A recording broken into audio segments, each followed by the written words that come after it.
கர்த்தர் நல்லவர் என்று சொல்ல சொல்ல வாழ்க்கையில் உள்ள தரித்திரம் எல்லாமே மாறும். Hello friends, praise the Lord. உங்களை இந்த புதிய மாதத்துல பார்க்க ரொம்ப சந்தோஷம். இந்த மாதத்துல கர்த்தருடைய ரேமா வார்த்தை பார்க்கலாம். உன் சந்ததி மூலியமாக பூமியில் உள்ள வம்சங்கள் எல்லாம் ஆசீர்வதிக்கப்படும். ஆதியாகமம் 12ஆம் அதிகாரம் 3ஆம் வசனம். பாருங்க, ஆண்டவர் ஆபிரகாமுக்கு சொல்றாரு, உன் சந்ததி மூலியமாக பூமியில் உள்ள வம்சங்களாம் ஆசீர்வதிக்கப்படுன்றாரு. இது கேட்கறதுக்கே நமக்கு புரியல. பூமியிலோட வம்சங்கள்னா ரொம்ப யோசிக்கவே முடியல. ஆண்டவர் சொல்லியிருக்கலாம், டே உன் சந்ததியையும் உன்னுடைய பிள்ளை உன் தலைமுறையை ஆசீர்வதிப்பேன் அப்படின்னு சொல்லியிருக்கலாம்.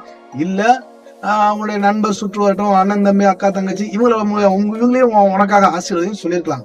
ஆனா பூமியில் உள்ள வம்சங்கள் அப்படின்னா இன்னைக்கு இந்தியாவை எடுத்துக்கிட்டாலே 135 கோடிக்கு மேல ஜனங்கள் இருக்காங்க. அவ்வளவு பேரும் ஒரு மனுஷன் ஆசீர்வதிக்க முடியுமா ஆபிரகாம் மூலியமாக? யோசிக்கவே முடியல.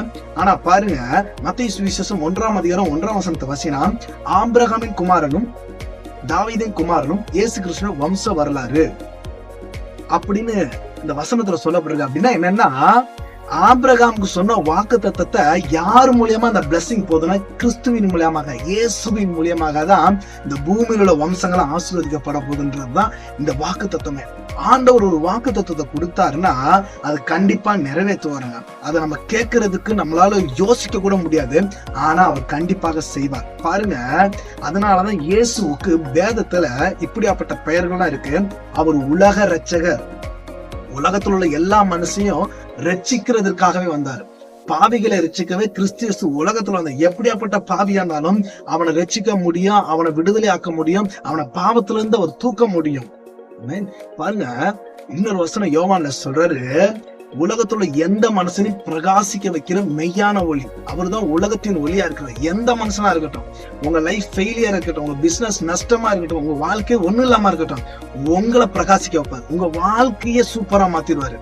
யாருமே பார்க்காத ஒரு வாழ்க்கையா மாற்றுவதற்கு அவர் வல்லவரா இருக்கிறார். அதனாலதான் உலகத்துல உள்ள எந்த மனுஷனையும், அது யாரா இருக்கட்டும், அவன் அழகு இருக்கானா, படிச்சவனா படிக்காதவனா, அவன் பணக்காரனா பணம் இல்லாதவனா, இல்ல இருக்கிறவனா இல்லாதவனா, யாரா இருந்தாலும் அவங்கள அவர் பிரகாசிக்க வைக்கிற மெய்யான ஒளி. அதுதாங்க ஆபிரகாம் அன்னைக்கு சொன்னாரு, ஓ மூலியமா பூமியில உள்ள வம்சங்களை ஆசீர்வதிதான். இந்த பிளஸிங் எல்லாமே இயேசு மூலியமாக இந்த உலகத்துக்கே வந்தது. அதனாலதான் அவர் உலக இரட்சகர். அதனாலதான் இந்த டிசம்பர் மாசம் எல்லாருமே இயேசு பிறந்ததை செலிப்ரேட் பண்றாங்க. அவர் இந்த உலகத்துல பிறந்தனாலதான் கிமு கிபி கிறிஸ்து பிறந்ததுக்கு முன், கிறிஸ்து பிறந்ததுக்கு அப்புறம் சரித்திரத்தை பிறந்த ஒரு இரட்சகர் அவர். பாருங்க, அவரு குறித்து வேதத்துல ஒரு இடத்துல சொல்லப்பட்டிருக்கு, சகையன் ஒரு ஆயக்காரன் இருக்கிறான். அவனுக்கு என்னன்னா இயேசு எப்படியாப்பட்டவர் அப்படின்னு பார்க்கணும்னு ஆசைப்பட்டுச்சு.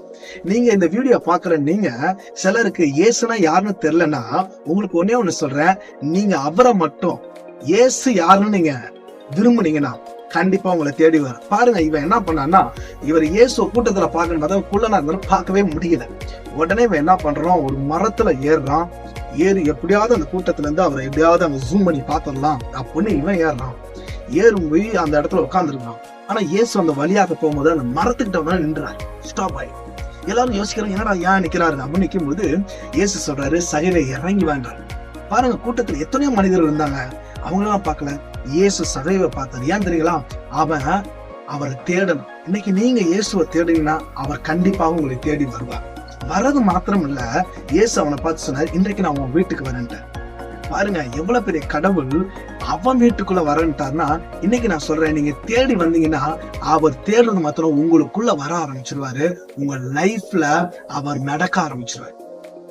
வந்ததுக்கு அப்புறம் இவன் லைஃப்ல நடந்தது என்ன தெரியுங்களா?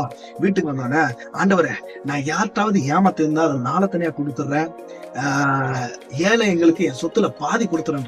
இதாங்க மனமாற்றம்.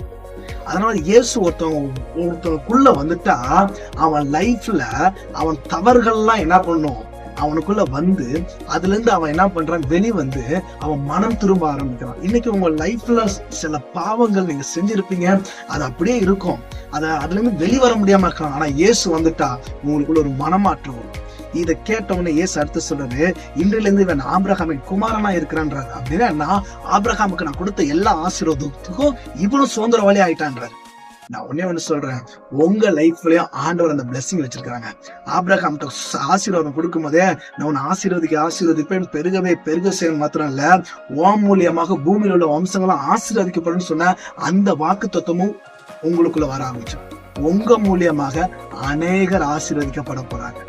கர்த்தர் உங்களோட இருக்கிறார். God bless you.